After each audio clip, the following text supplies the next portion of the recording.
pada suatu titik dalam kehidupan Lili dan Lala, akibat pergeseran kodrat dan irodat, akan ada waktu di mana Tuhan alias prioritas utama dalam hidup mereka bukan lagi kedua orang tua mereka kan Bu, tetapi hal-hal lain yang mereka temukan dalam pergeseran kodrat dan irodat tersebut. Iya, pinter. Kamu bisa membaca ayat tersirat perkara dinamika ujian kehidupan antara anak dengan orang tua. Betul sekali yang kamu bilang. Kalau dilihat dari kacamata ilmu kebenaran, ketika seorang manusia dianugerahi anak, itu bukanlah beban kalau orang negatif memandangnya, ataupun sebaliknya pemberian kalau positif menanggapinya, melainkan sebuah ujian kehidupan, alias beban sekaligus pemberian, dua-duanya sekaligus. Iya Bu. Sebuah ujian ketika kita dijadikan memiliki seseorang yang secara total berada di bawah kekuasaan kita. Makhluk ini gak bakal bisa hidup tanpa bantuan kita dan akan melakukan apapun yang kita inginkan. Ini adalah ujian ketika manusia menjadi Tuhan bagi makhluk lain. Bagaimanakah pilihan hidup kita ketika menjadi Tuhan ini? Apakah akan mengutamakan kasih dan sayang, ataukah rasa aku, rasa suci, dan rasa minta puji? Tepat sekali. Dalam ayat tersebut menjadikan sekutu bagi Allah terhadap anak bukanlah sekedar mengajarkan anak untuk menyembah berhala atau mendidik anak untuk meyakini agama tertentu, melainkan peringatan bahwa ketika sedang memiliki anak, ketika kita memiliki seseorang yang berada di bawah kendali kita, kita sebagai manusia juga sedang berperan sebagai berhala, sebagai Tuhan bagi orang tersebut justru. Iya Bu. Kalau nggak sadar akan hal ini, kita bisa mengajarkan anak untuk tidak menyembah berhala, tetapi di saat yang bersamaan sekaligus mendorong mereka untuk menyembah diri kita sebagai berhalanya. Betapa ironisnya Bu ini. Iya, begitulah. Contoh paling gampang dalam agama Islam adalah perkara surga di telapak kaki ibu itu. Oh iya, itu dia contoh konkretnya. Di satu sisi tidak Tuhan selain Allah, Maha Suci Allah. Tetapi di sisi lain justru merasa memegang kunci pintu ke surga bagi anak-anak mereka. Seolah anak-anak mereka harus minta izin mereka dulu baru boleh masuk surga. Iya. Tipuan nafsu itu memanglah sangat dahsyat dan halus. Tanpa bantuan malaikat mukorobin, kita nggak akan bisa mendeteksinya, apalagi mengalahkannya. Iya Bu. Makanya ada ayat-ayat semacam ini kan Bu ya. Ayat ini masuk kategori dunia versus akhirat. Dalam konteks ini, ayat ini berusaha menyampaikan bahwa kenikmatan ketika kita memiliki anak memang merupakan salah satu kesenangan hidup di dunia ini.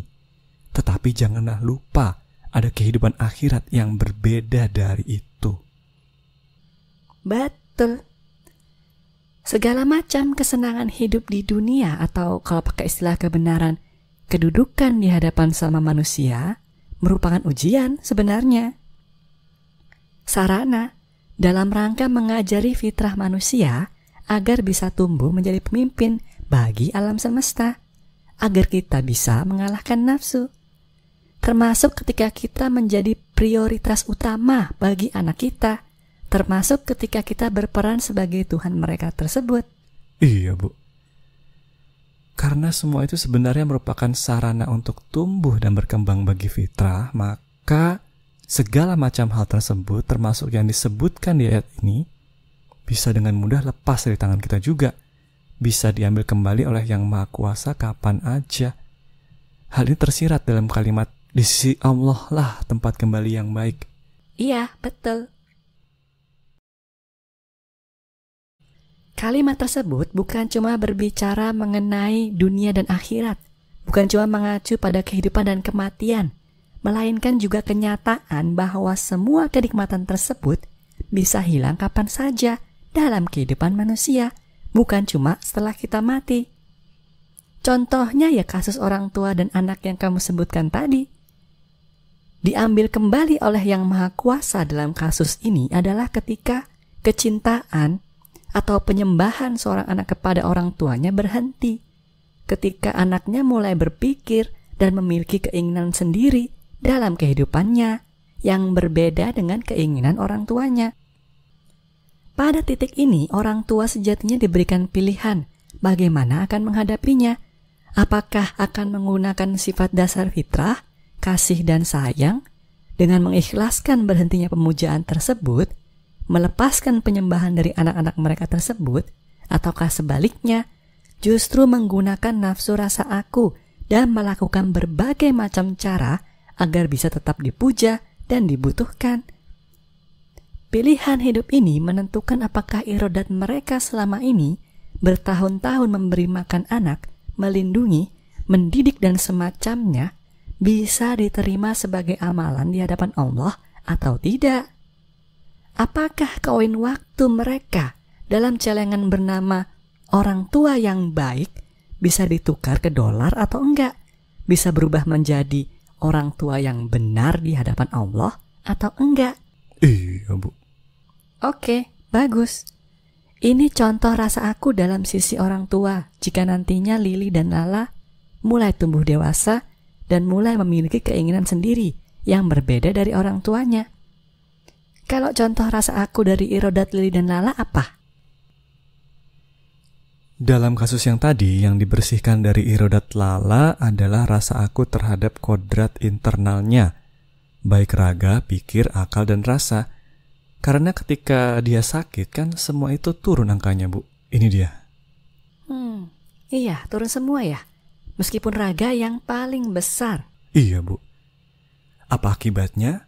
Ya, segala macam hal yang Lala lakukan menjadi jauh lebih sulit untuk tercapai dibandingkan sebelumnya.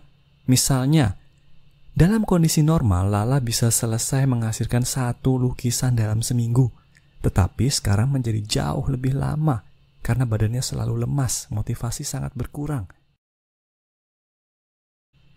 Dari kejadian sakit ini, sebenarnya Lala bisa introspeksi, mencari tahu mengapa selama ini dia melukis. Sebagai sebuah perbuatan yang bermanfaat atau semata-mata karena dia jago melukis, mengingat dia memang berbakat di situ. Beda kan, Bu?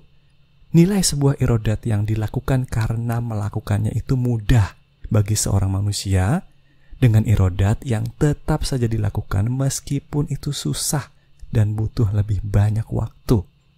Betul sekali.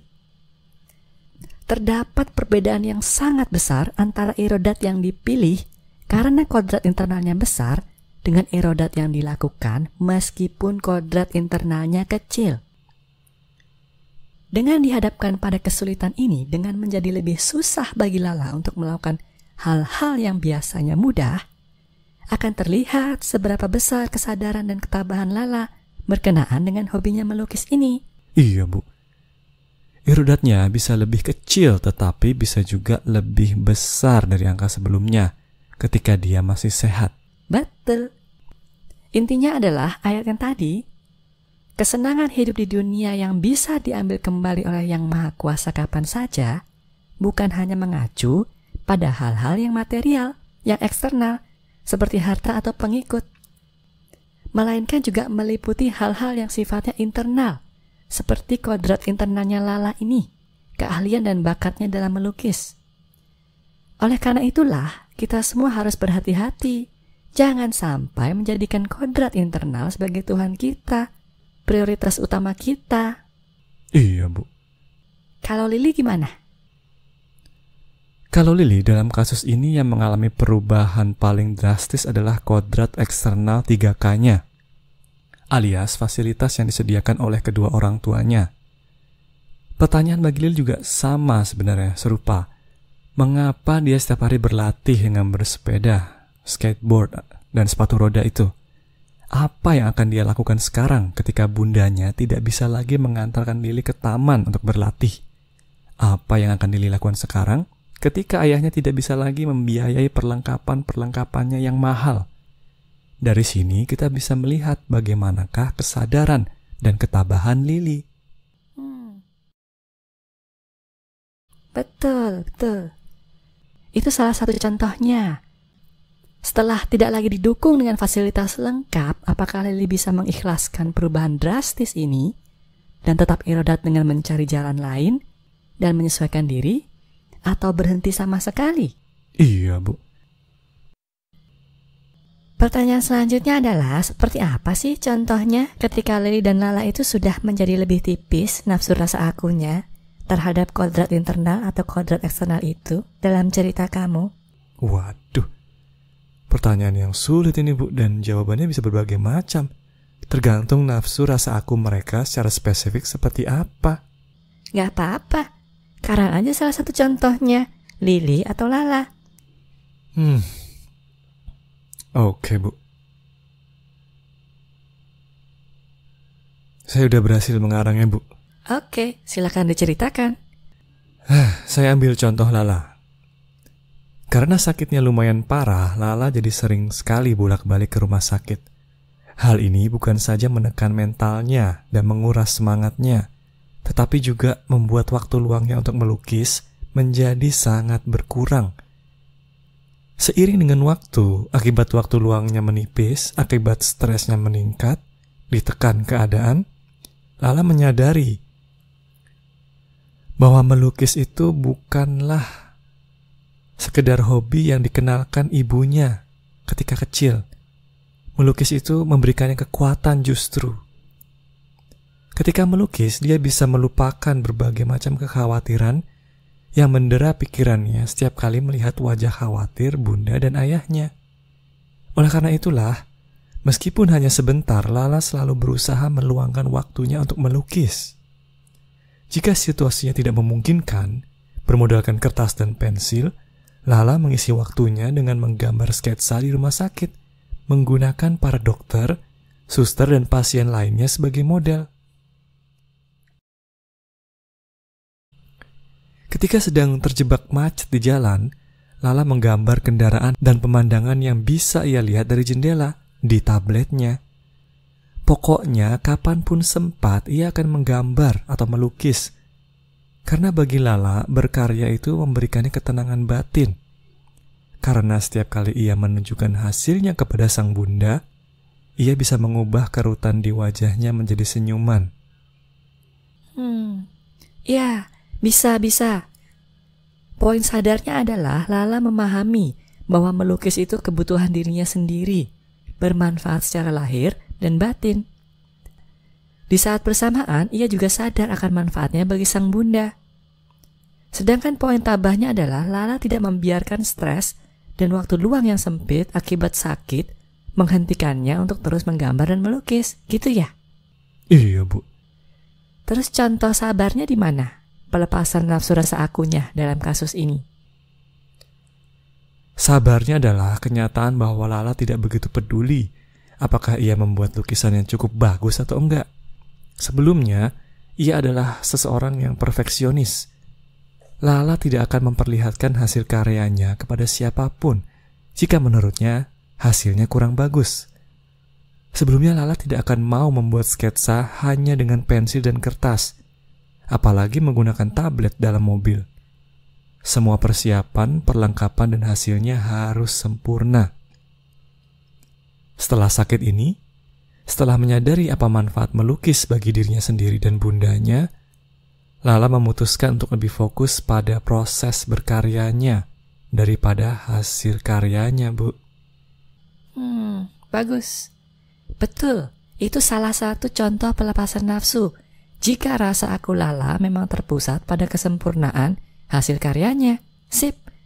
Selanjutnya apa? Selanjutnya nafsu rasa minta puji, Bu.